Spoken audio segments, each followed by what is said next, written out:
On July 16th, 2020, I checked my phone. I had a notification. Blackmagic had announced something new, and it was a new URSA, so of course my interest peaked.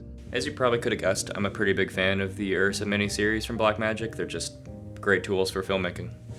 I investigated, and I wasn't expecting what I found. I think I probably laughed. 12K is a ludicrous resolution to capture video at. The very idea of 12,288 pixels by 6,480 pixels woven together in a singular moving image is insane. That's around 10 times the resolution of a regular 4K image.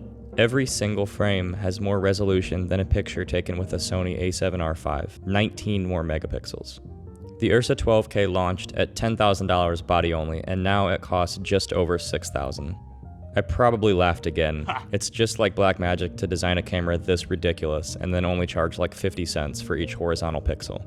Blackmagic had earned even more respect from me, but I honestly felt a little disappointed. This new URSA wasn't for me. I just don't need that much resolution.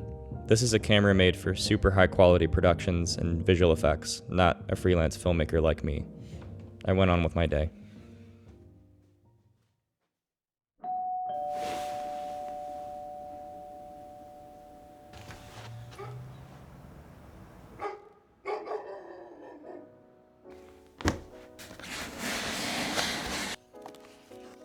There it was, the camera I didn't have any use for in all of its glory. I guess you could say I was intimidated by it, so it was pretty awkward at first. I don't have any use for this camera, it's way too overkill. Except I was wrong. I decided I was going to give the URSA 12K a chance. And I was absolutely blown away.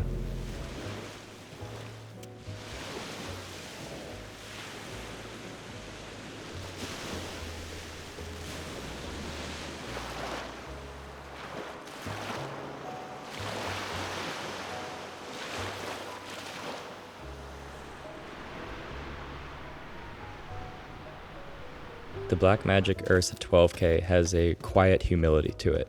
Yeah, it's capable of shooting 12K images, but what about running the camera at 4K, where I normally shoot most of my projects?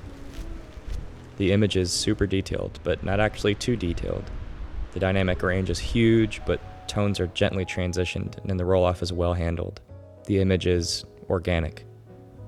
My biggest revelation with the URSA 12K came with realizing that running the camera at any resolution, 12K, 8K, or 4K, there's no crop and no penalty to the image in any way. This means you can simply pick your resolution without any more thought. A lot of times with cinema cameras, when you shoot at a resolution that is lower than the native resolution, you have to deal with nasty additional crops when shooting RAW. Not here.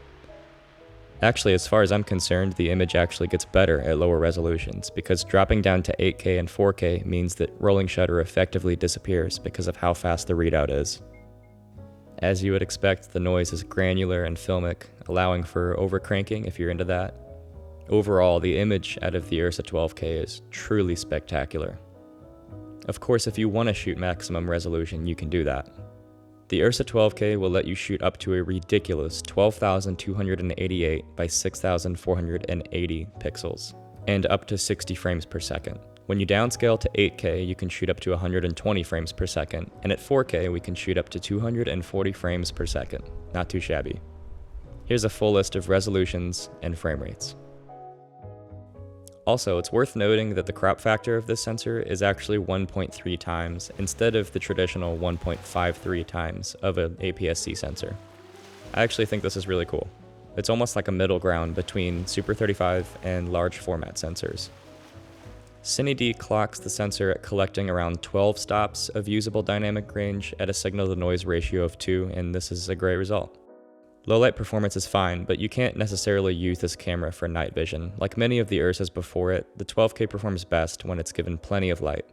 However, when you have pushed the ISO up a little bit, I do like the noise pattern to a certain extent. There is a little bit of fixed noise pattern if you push it too far. The URSA 12K is really unique because this is the first sensor that Blackmagic has designed in-house, which means that they can control every single step in the production pipeline. That's acquisition, which is this sensor, the camera body that the operator is using, recording codecs, and post-processing, which is DaVinci Resolve. This is really unique, and it's allowed Blackmagic to pull off insane feats with this camera body. And speaking of camera bodies, handling this camera feels like home. I covered a lot of this in my URSA Broadcast G2 video because the actual physical bodies are effectively the same, and the URSA body design is still lovely. If we're talking about an all-in-one cinema body for handheld work, the URSA body is ideal. It's heavy and solid, nothing is loose, nothing is hanging off of it. This thing is rock solid and super reliable. I've never had one shut down, I've never had one quit in any weather conditions. They are amazing tools for filmmaking. And by the way, there's still 2 full-size XLR ports, both supplying phantom power, and the controls are really easy to operate. Of course, we are benefiting from the usual selection of I/O of the URSA family. There's SDI output in the front and back, as well as SDI input and timecode in. Recording media is also a familiar story. We have dual SD card slots and dual CFast slots. If you're planning on shooting 12K, just make sure you have some mega fast cards. Thankfully, Blackmagic also gave us a USB-C port in case you want to record directly to an SSD. Also worth mentioning is the URSA 12K only shoots in Blackmagic RAW. Some people might see this as a downside, others may not. Personally, this is a non-issue for me since I am a full-time Resolve user, and most of the time I'm recording in Blackmagic RAW anyway. Plus, there are all kinds of compression levels if you're looking for smaller files. There it was. The camera that I didn't have any use for in all of its glory. Except I had grown quite fond of it. I was impressed by it. Not by its innovative features, but by its quiet mastery of regular filmmaking. This camera wasn't full of itself. I was wrong. It's a humble and solid tool, and I'm gonna miss it.